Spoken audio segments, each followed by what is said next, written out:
Hey everybody, I'm back with the GA-7PESH2, and what I'm going to do is I'm going to put it in the Roswell chassis, which is underneath here, and we're going to put some EVGA 120 CLC all-in-one liquid coolers on it as well. This is the setup that I had from the tabletop build, and it's just a Hyper 212 Evo and two E5 2603 processors and eight 4 gig sticks of DDR3 ECC. And so what I'm going to have to do, I'm going to have to take this guy off, swap the processors. I'm going to add in 8 more sticks of 4 gig, and we'll go from there. So I've got the lid flipped on the Roswell, and we're just going to build on this, and I'm going to try not to move it around because it's metal on metal, but honestly I didn't really have a better setup for the camera, so it is what it is. And for this part we need our screwdriver, and this is my trusty Phillips, and we're going to need some rubbing alcohol, this is just in a glasses spray bottle, but it's 90%, and then a paper towel. We're going to get the thermal paste off of this guy, and all we need to do for this is just unscrew these 4 screws. Hopefully the big standoffs don't come off with these screws. I think I tightened them down enough, but if they do, it's not the end of the world. Doesn't look like they did. Really, I should have done this in a cross pattern, so it's kind of my bad. Oh, that one came off with the screw.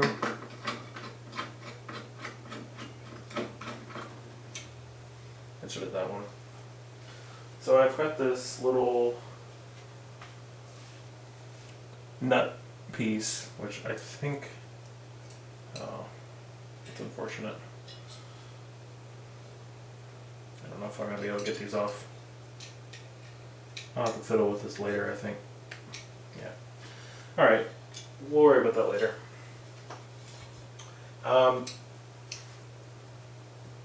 So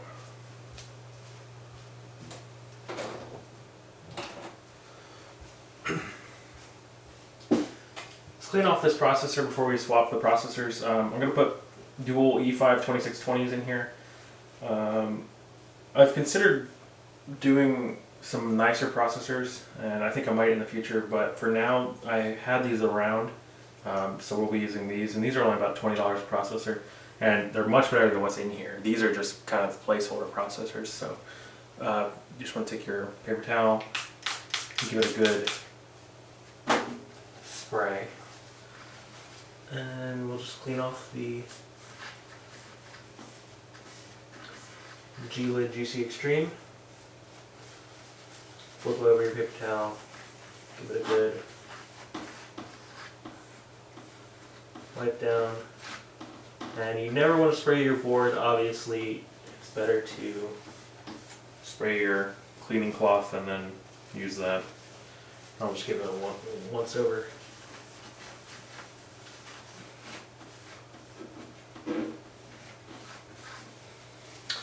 Alright. And so hopefully you've seen my tabletop builds, and this is going to be the same thing basically, but I'll do it pretty quickly and make sure I have my other processors. So we've got 2 E5 2620s, and take the big latch, take this guy off. Oh, I forgot. These big metal standoffs for the cooler. Take these guys off.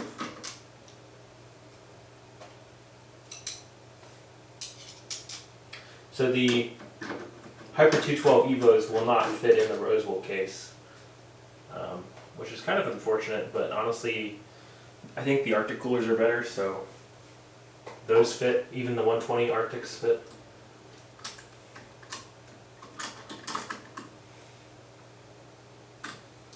And what you want to do when you're swapping out processors like this, you only want to do one at a time. And The reason is that if you open up both sockets and you're working on both, you're likely to damage something if you drop a processor, whereas you're less likely to do that with this. You really only want one socket exposed at a time if you're working on it. So let's find, here's the corner, and then the gold triangles on this side.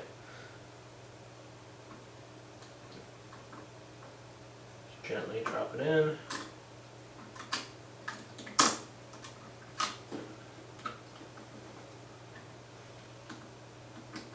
Obviously you can't run different processors in dual socket. You have to run the same processor with the same stepping and all that.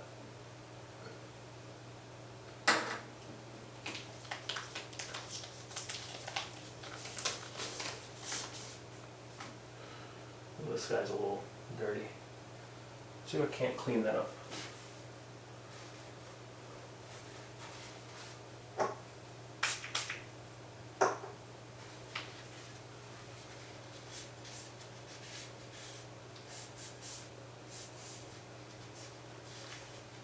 A little bit of rubbing alcohol won't hurt anything with these. You obviously don't want to do this on the CPU socket, but the grid array on the processor is okay. I try not to do it a whole lot because if you're rubbing a cloth around, you don't want to generate any static or anything like that. Just give it a second, let it dry. It looks a little bit cleaner than it was before. And the other side's pretty clean, so looks good enough.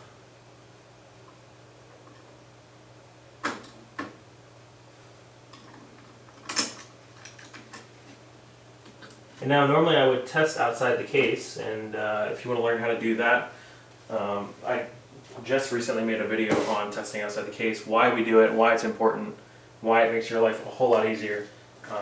But I know this board is working, and I know that the RAM is configured correctly.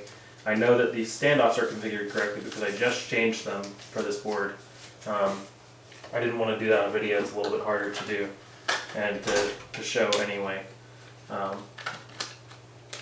So I know everything's working, so I'm not going to do testing outside the case, but I am going to put this in now.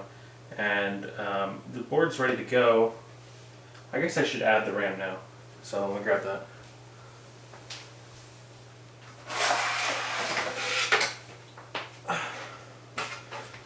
When you order bulk RAM, you get these awesome RAM trays, so I'm going to pull out, we need eight more sticks. 4.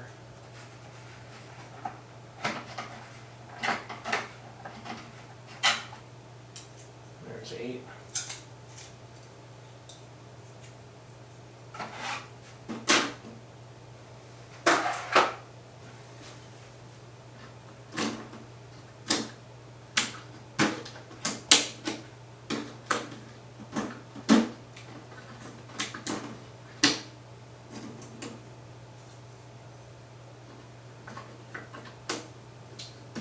Push on the short side first, then long side.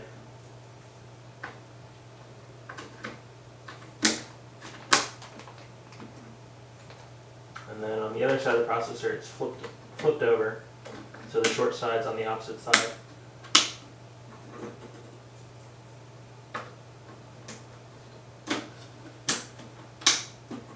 And if you're not sure how to do any of this and I'm going over it too quickly, you can look at any of the tabletop build guides. There's a tabletop build for this motherboard and really any other 2011 or 1366 board. They're going to be pretty similar. But I'll just try to cover this pretty quickly because we want to get to the fun stuff. We want to mount these EVGA AIO liquid coolers.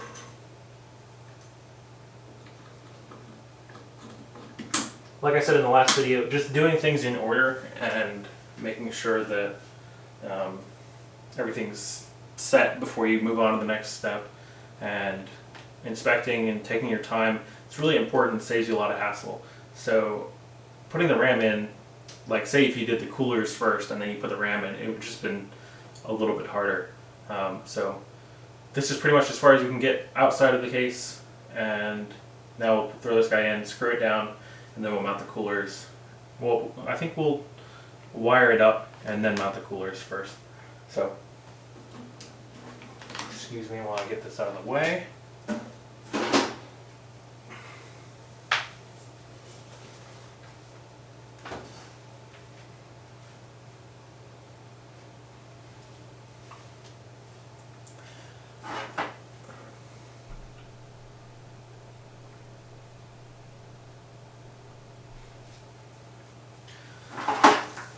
Then you just want to kind of move your power supply cables. Let me see if I can zoom out a little bit.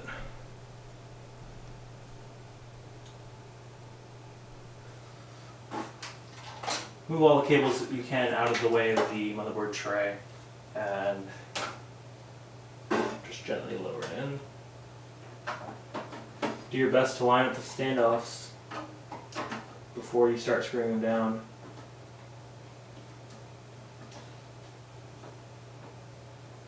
So I'm actually missing a standoff, and it's this one here. The Rosewood case came with a bunch of extra standoffs, and I just need to find that box. So I might unmount this later and then add that standoff. But if you're missing a standoff, and it's not a structurally important standoff, and you're not worried about the board bending or bowing or anything like that, it's not a big deal. They're just grounding points, and then there's plenty of grounding points and stuff with this, so don't really need to worry about that. But if you're missing, for example, this one, I would definitely try to make that work and put a standoff there, because there's a lot of weight that can go here with like a video card, all of the RAM, and then the pressure for the processors and the coolers and stuff like that. Especially if you're running tower coolers, a lot of weight goes on this standoff. But something like this one here, there's already one here and one on the corner as well, so I'm not super worried about that. But just keep in mind if you notice that I am missing one there, and I'll probably fix it later. But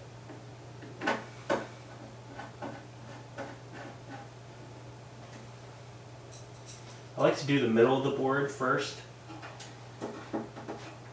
all the way up, and then down, and then work my way around the rest of the board.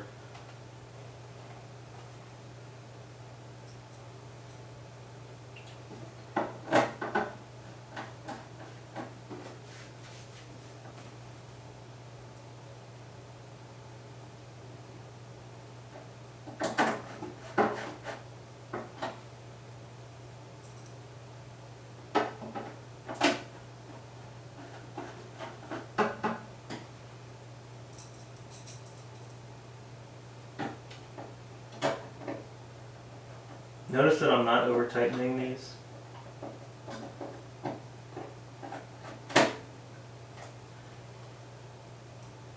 I'm not even using the handle of the screwdriver, I'm just using the neck. And you really don't need to tighten these down a whole lot. Just finger tight.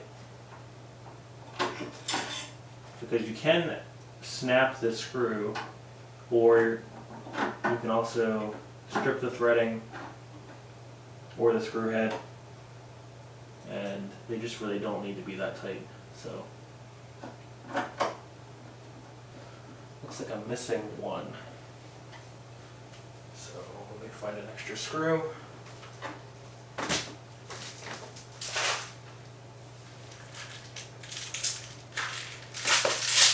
So I picked up one of these spare part kits off of Amazon. I think it was $5. But having all these extra screws is super nice, and unfortunately they're not chrome like the ones that are in here, but honestly I don't care. So I think we need an M3. M3. A lot of these are M2. M2.5.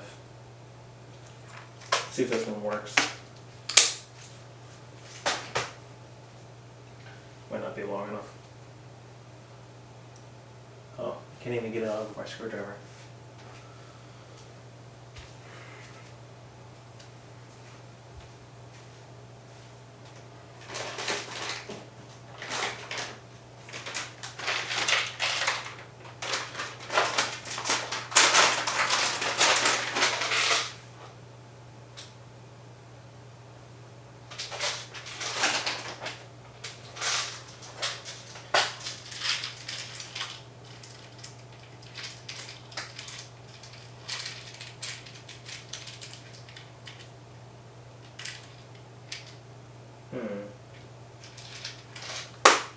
Really don't have any spares around.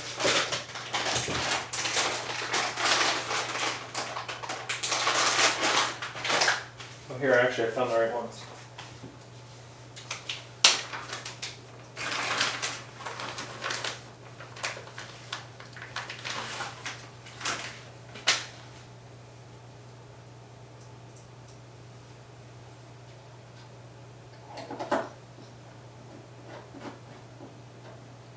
Alright, so that's that. I'm going to take your 24 pin ATX power, plug this guy in, make sure there's no gaps around the connector, it's plugged in all the way, and see UPS number 1, we'll put it here.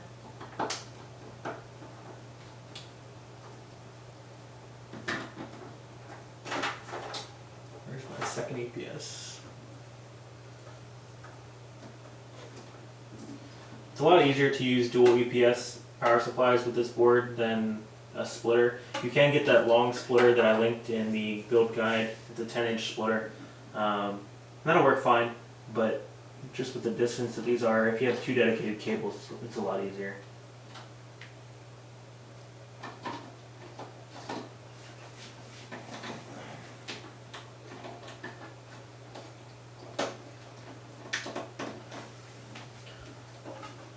We'll cable manage this a little bit later, but I think I can run it underneath the power supply for now.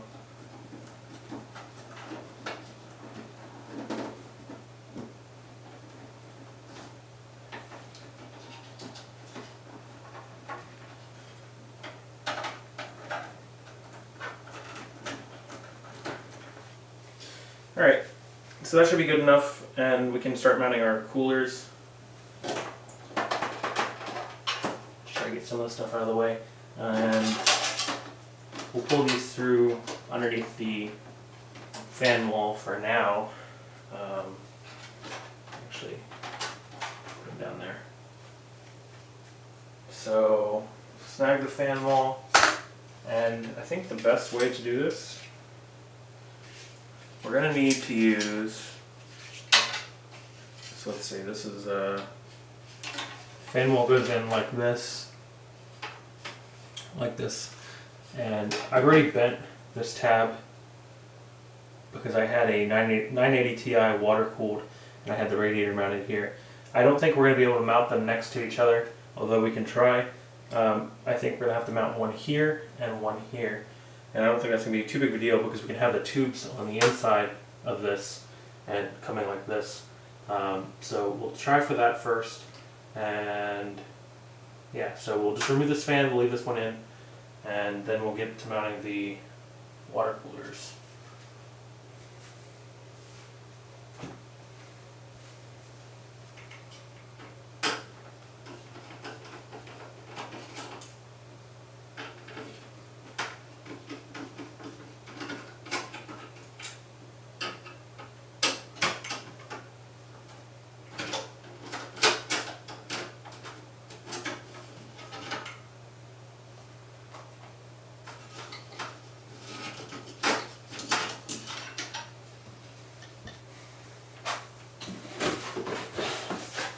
So I'm going to set this fan wall aside real quick.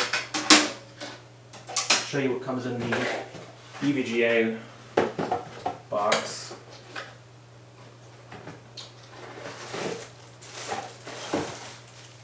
So here's your radiator and attached pump. We can leave this on right now, and it looks like there's thermal paste already applied, so I'm not going to clean that off, especially for these 2620s.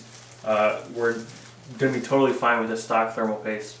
If you're going to be running something like anything higher than 2650 V2, I would clean this off and use some GC Extreme, and you'll get way better temps. But for now, we'll use this. If we change processors later, I'll change it to GC Extreme. And all we need to do is just mount this up first. And there's a fan that comes with as well, but honestly, I don't think we're going to use the fan. And then we have our mounting brackets and things like that. So we'll get to this in a little bit. I'm actually going to stop this video right here, and I'll make another one just for the EVGA CLCs. So this will be the prep for the EVGA CLCs, and then we'll have another video actually mounting these and finishing that up. So I'll see you guys in the next one. If you have any questions about this so far, hit me up on Reddit or Discord, and I'll see you guys shortly in the next one.